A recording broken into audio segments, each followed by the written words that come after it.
Olá pessoal, tudo bem? Sejam muito bem-vindos ao nosso canal do YouTube da Comunidade Encontro. Quero saudar você que está em outras regiões do país ou também do mundo. Uma alegria muito grande ter você aqui nesse canal, que é a forma que nós temos de nos conectar a você. Para você que faz parte da nossa região aqui da Grande Florianópolis, mora aqui nas Redondezas, você é nosso convidado a estar presente todos os domingos, às 19 horas, no Centro Empresarial Terra Firme, no Auditório Ático. É uma alegria e será uma alegria muito grande também de receber você. E hoje nós estamos encerrando a série de mensagens O Império dos Meus Sonhos. E ao longo dessa série nós fomos desafiados a fazer um diagnóstico do nosso coração. E a pergunta central aqui é: o nosso andar diário, as atitudes, o estilo de vida que nós temos, elas refletem os sonhos e planos que Deus tem para nós, ou elas são construções materialistas do nosso coração, ou aquilo que nessa série nós chamamos de impérios? E assim, em determinado momento dessa nossa série, nós fomos apresentados a esse diagrama, que nada mais é do que uma elaboração do que consiste um ritmo de vida, o ritmo da espiritualidade cristã. Como assim? De um lado, Deus tem planos, Deus tem sonhos, Deus possui anseios para a nossa vida como forma, como fruto da sua graça e do seu cuidado para conosco. É a vontade dele. E esses planos, eles são enraizados em nosso coração, que como consequência irá refletir no nosso andar diário. Isso significa que o nosso estilo de vida, o nosso andar diário revela a nossa natureza do nosso relacionamento com Deus. O problema existe aqui quando, pouco a pouco e muitas vezes de forma imperceptível, a ordem ela vira, onde em primeiro lugar é o nosso coração, é a nossa vontade que toma o rumo da nossa vida. Como consequência, Deus, ele está aí como um servo que me atende nas minhas vontades.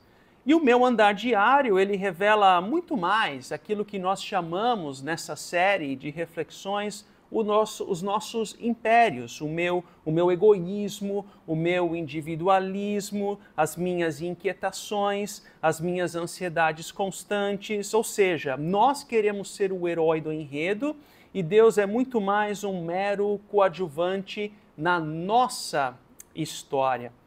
E ao longo das últimas semanas nós temos refletido sobre temas inerentes de algumas das áreas das nossas vidas. Por exemplo, qual é o lugar das nossas posses? Elas refletem ídolos do nosso coração ou são bênçãos, dádivas genuínas de Deus para que nós possamos usufruir? Qual é o lugar das nossas vitórias? Elas são alegrias que Deus proporciona ou uma forma de eu mostrar o meu valor e a minha identidade? E a proposta de hoje é refletirmos a partir dessa temática. Posto, logo existo. Posto, logo existo. Quando nós falamos sobre as redes sociais, aqui nós precisamos fazer uma distinção muito importante. De um lado, existe uma dimensão positiva das redes sociais. As mídias sociais aproximam pessoas que estão distantes, elas mantêm a amizade de pessoas, a manutenção de laços familiares, mesmo que distante. Elas também conectam pessoas em torno de temas relevantes, temas de agrado daquelas pessoas. É também uma forma genuína de você publicar o seu produto, o seu serviço, o seu business e assim gerar uma renda. Tudo bem em relação a essa dimensão positiva das mídias sociais. Mas ao mesmo tempo, e aqui está o foco da nossa reflexão, as redes sociais elas também trazem as suas mazelas. Existe uma tendência nas redes sociais de criar Uma vida idealizada é o livro cor-de-rosa da vida, onde não há dor, onde não há sofrimento. Há também a dimensão da aparência e a exposição em detrimento do conteúdo. A beleza externa parece que ela é o alvo, ela é o sentido da vida na amostra das mídias sociais. A dependência emocional de validação por meio de curtidas e publicações. A pessoa depende dessa forma, desse processo, para que ela se sinta aceita e amada por outras pessoas. Ao invés de palavras de afirmações para as nossas vidas, nós temos cliques e curtidas e compartilhamentos que expressam ou que afirmam e tentam trazer o nosso valor. E um problema recorrente disso é o que a ciência chama de FOMO. FOMO é um acrônimo para o termo Fear of Missing Out, do inglês, que numa tradução literal significa o medo de ficar de fora. Ou seja, na prática, a pessoa ela começa a sentir a necessidade de ficar olhando as redes sociais o tempo todo. Ela tem medo de ficar de fora com o que está acontecendo na vida alheia, ela tem medo de ficar de fora, de saber qual é a experiência do momento, qual é a hashtag do momento, qual é o vídeo viral. Ou seja, quanto mais mostramos uma vida interessante, mais nós nos sentimos relevantes para com os outros. No entanto, ao meu ver, toda essa dimensão negativa que nós estamos discutindo acerca das redes sociais, elas formam aquilo que, a meu ver, é somente a ponta do iceberg. O ponto de atenção é naquilo que se encontra abaixo da superfície da água. E um diagnóstico na nossa cultura, nós iremos entender e compreender que nós vivemos na chamada cultura da experiência. A pessoa tem valor se ela possui experiências. É claro que as experiências elas são boas. Eu particularmente gosto de momentos de qualidade com a minha família, momentos de lazer no dia de folga, viagens no período de férias e assim por diante. É algo muito bom e positivo também para a nossa saúde, para as nossas emoções. O ponto de observação aqui é quando o alvo da minha vida é sustentar os olhos dos outros. Eu preciso mostrar para os outros as minhas experiências. Eu preciso sustentar os olhos dos outros mostrando o valor do meu corpo. E as redes sociais, elas são como o mecanismo, como o veículo da qual nós cultivamos uma cultura da experiência. Eu preciso sustentar os olhos dos outros com aquilo que eu faço. Inclusive, tomar um simples café da manhã acaba se tornando conteúdo de redes sociais. E um exemplo simbólico é quando, em 2018, o jogo Monopoly, que é uma espécie de concorrente do Banco Imobiliário, lançou uma edição onde você não ganha prêmios, você não ganha dinheiro, você não ganha bens nesse jogo, mas você ganha experiências. O valor do jogo é quando você acumula experiências. Percebam que na nossa cultura a experiência é como se fosse um alvo de vida. O que as mídias sociais realizam é proporcionar um caminho para esse tipo de, entre aspas, prazer. Essa é a forma como o ser humano enxerga a si mesmo, enxerga os outros, enxerga a vida a partir das belezas externas, a partir das experiências. Mas agora perceba a forma como Deus enxerga o ser humano. Acompanhe comigo a leitura desse verso da sabedoria bíblica. O Senhor não vê como o homem aqui no sentido de ser humano. O homem vê a aparência, mas o Senhor vê o coração. Nós já vamos entrar aqui no contexto dessa passagem, mas percebam aqui o contraponto. Na cultura da experiência vale aquilo que eu projeto para fora, aquilo que eu mostro para os outros, a forma como eu sustento os olhos dos outros. E como nós já falamos, as redes sociais formam o veículo, o mecanismo para alimentar essa cultura. O que Deus faz aqui é o movimento contrário.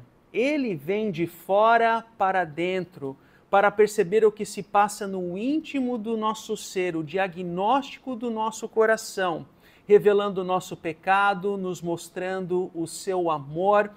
E aqui não importa se você tem 5 seguidores, 500 seguidores, 5.000 seguidores, o que importa, a beleza aos olhos de Deus, é a forma como eu e você estabelecemos um relacionamento com Ele. Mas voltando aqui para o nosso texto, nesse trecho que eu acabei de ler, nós estamos por volta do ano de 1010 anos antes de Cristo. E o profeta Samuel, lá no Antigo Testamento, ele tinha uma missão, que era escolher o novo rei para Israel. De fato, Deus seria aquele que iria escolher o novo rei, mas Samuel era uma espécie de instrumento das mãos de Deus nesse processo. E aqui, justamente nesse texto, é onde nós estamos, nesse contexto da escolha de Davi como novo rei de Israel. Mas que aqui, nesse momento, ele era apenas um jovem pastor de ovelhas que vivia no interior da cidade de Belém. E eis o que Deus diz para Samuel. Acompanhe comigo. Vá a Belém, e eu o enviarei a Jessé, ou seja, a casa de Jessé. Escolhi um dos seus filhos para fazê-lo rei. Samuel fez o que o Senhor disse. Quando chegaram, Samuel viu Eliabe e pensou, com certeza é este que o Senhor quer ungir.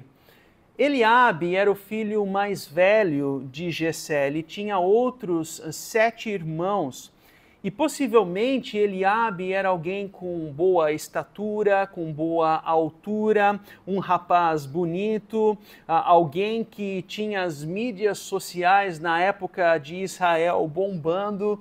E nós estamos tirando essas conclusões a partir de uma fala do próprio Deus aqui para Samuel. Mas o Senhor disse a Samuel, não considere a sua aparência nem a altura de sua estatura, porque eu o rejeitei, ou seja, não é a escolha de Deus. O Senhor não vê como o homem vê a aparência, mas o Senhor vê o coração. Naquela época, o homem de boa estatura ou de boa altura era naturalmente associado à posição de liderança, porque a altura e a aparência eram indicativos de poder e de segurança. Então Samuel aqui naturalmente ele olha para esse rapaz chamado Eliabe, o filho mais velho, e ele conclui, é esse o escolhido de Deus, um cara de boa aparência, um cara com altura. No entanto, não é esse o critério de escolha de Deus. E eis o que o texto diz, o Senhor vê o coração. ênfase nessa parte, o Senhor vê o coração.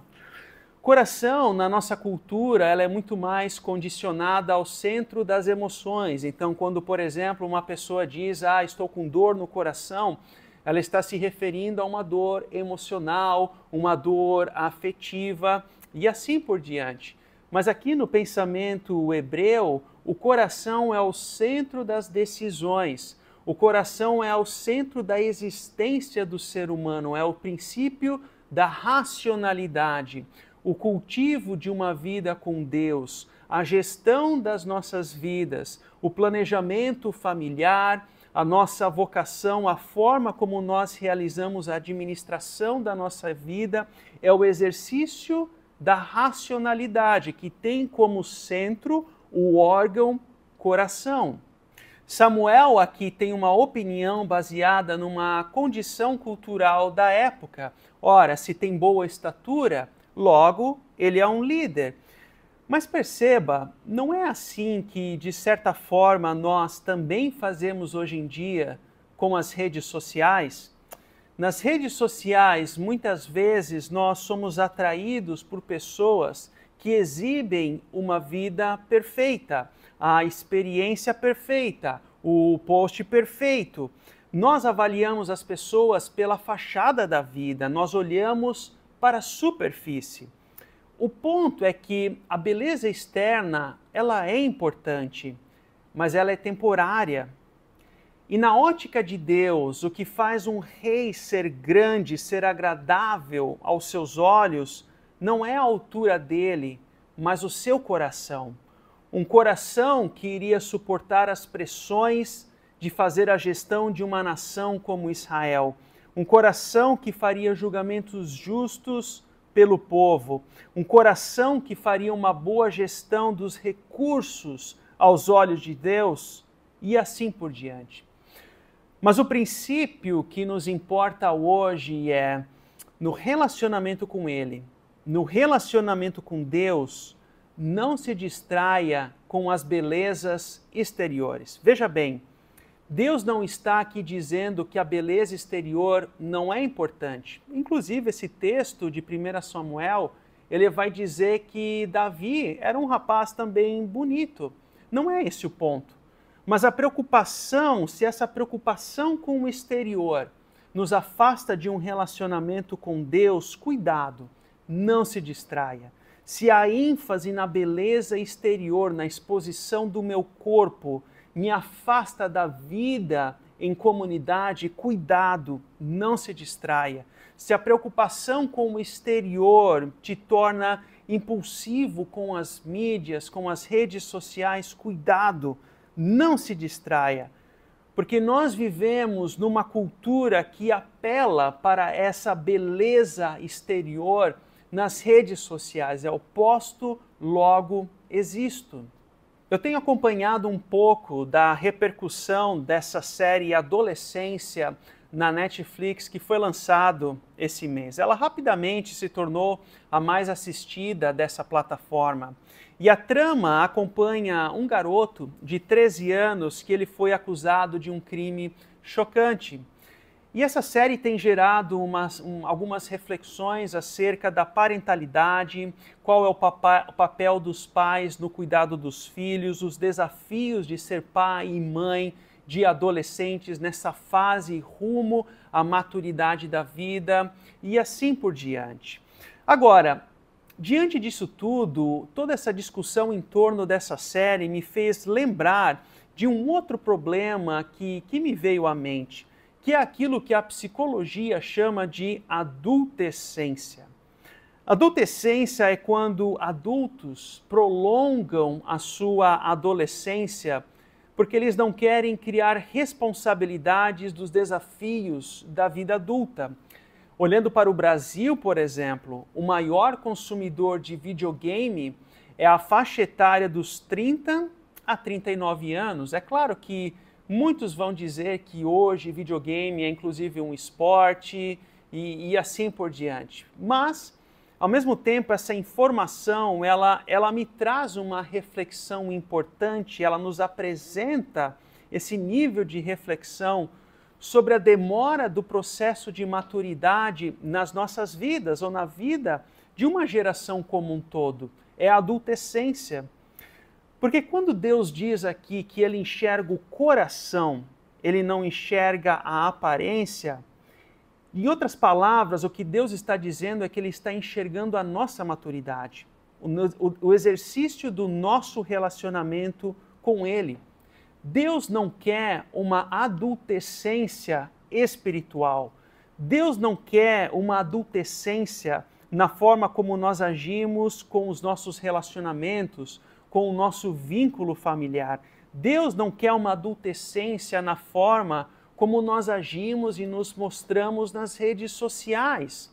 E se eu preciso de uma validação digital para me sentir bem, isso é adultescência. Deus nos vê além das aparências, Deus nos vê além dos posts.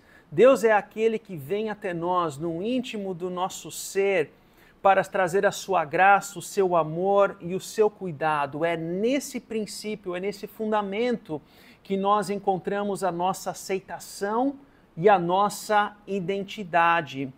Mas voltando aqui para o nosso texto, um ponto que me chama a atenção. Vamos lá. Samuel, rememorando, ele vai à casa de Jessé com uma missão de escolher um rei. Jessé, ele possui 7 filhos e nenhum deles era aquele que Deus escolheu. Mas Jessé tinha um 8º filho, que era Davi. E sabe onde que ele estava? Ele estava cuidando das ovelhas. Interessante, 2 observações que me vêm à mente a partir desse contexto aqui.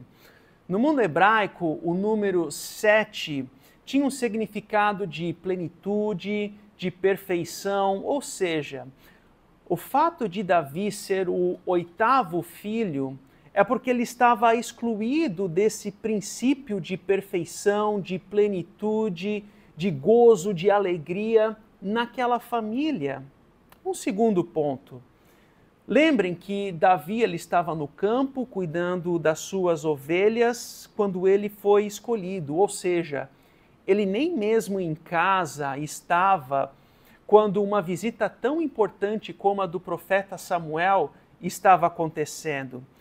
Isso prova o quão marginalizado ele era na própria família, excluído e marginalizado na própria família. Eis o escolhido de Deus para ser o rei do povo de Israel. Mas isso me faz lembrar de um outro rei. Assim como Davi, em Jesus, na cruz, houve também exclusão. Ele clama, Deus meu, por que me desamparaste? Ele assume sobre si o nosso pecado. E é nessa derrota da cruz, no Cristo ressurreto, que nós encontramos a nossa identidade. É na exclusão dele que nós encontramos a nossa afirmação e não nas postagens alheias. Mas assim como Davi, esse Jesus também na cruz, ele sofreu a marginalização. Ele foi crucificado para além dos portões da cidade. Ele foi colocado à margem da sociedade, desprezado, humilhado ao longo do seu ministério. E é nesse local, nessa marginalização da vida do Filho, que nós encontramos a nossa aceitação junto do nosso Pai. E a pergunta que nos interessa aqui hoje é: haja vista essa cultura da experiência que valida as belezas externas, nós temos um Deus que contrapõe essa cultura, mas enxerga a minha e a tua beleza interior, a maturidade e o relacionamento com Ele.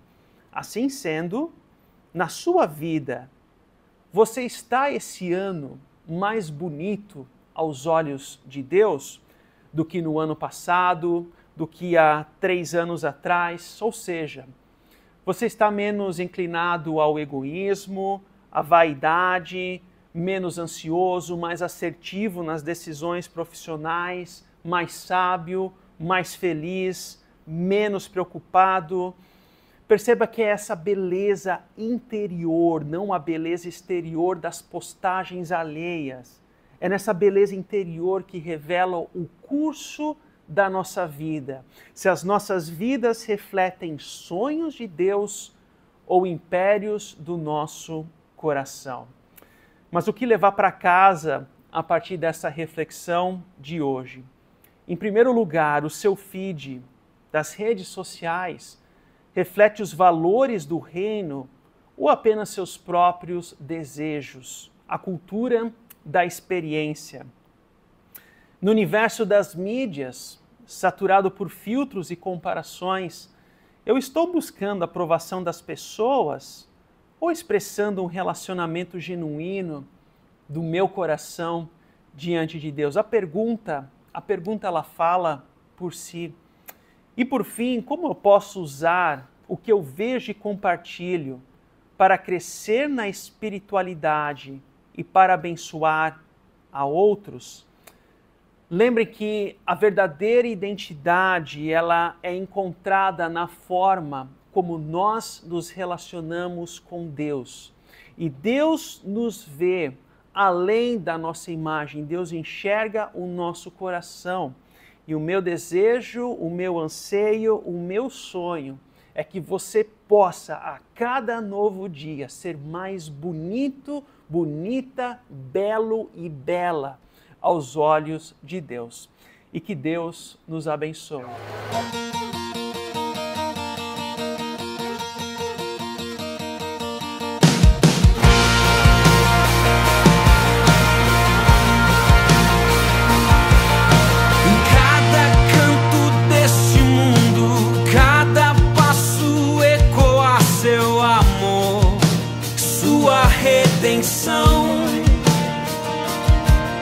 Sempre a mesma bandeira que não é sobre nós, mas é Cristo a luz, Senhor e Rei.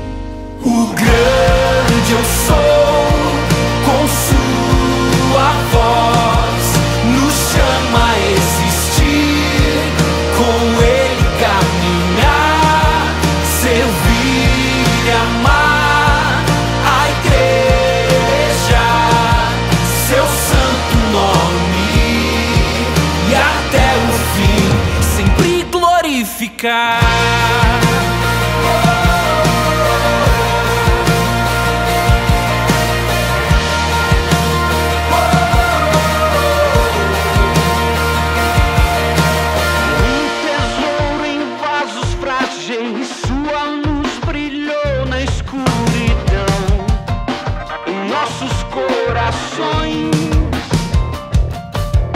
Somos servos desse amor, mostrar o seu poder. Graça que é apesar de nós. O grande eu sou, com sua voz, nos chama a existir, com Ele caminhar, servir e amar a igreja, seu santo nome, e até o fim sempre glorificar. Grande eu sou, com sua voz, nos chama a existir, com Ele caminhar, servir e amar a igreja, seu santo nome, e até o fim sempre glorificar.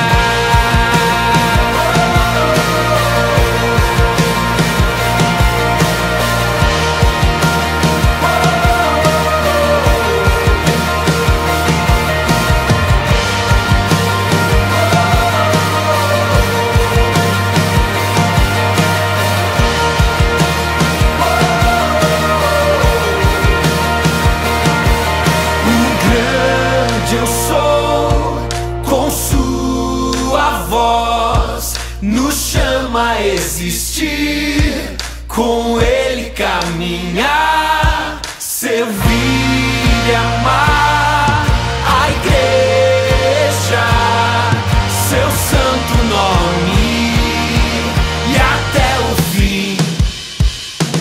O grande eu sou, com sua voz, nos chama a existir, com Ele caminhar, servir e amar a igreja, seu santo nome, e até o fim sempre glorificar.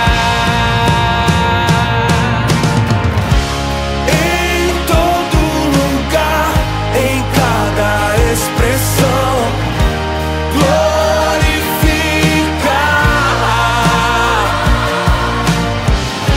seja aqui ou além, e até o fim.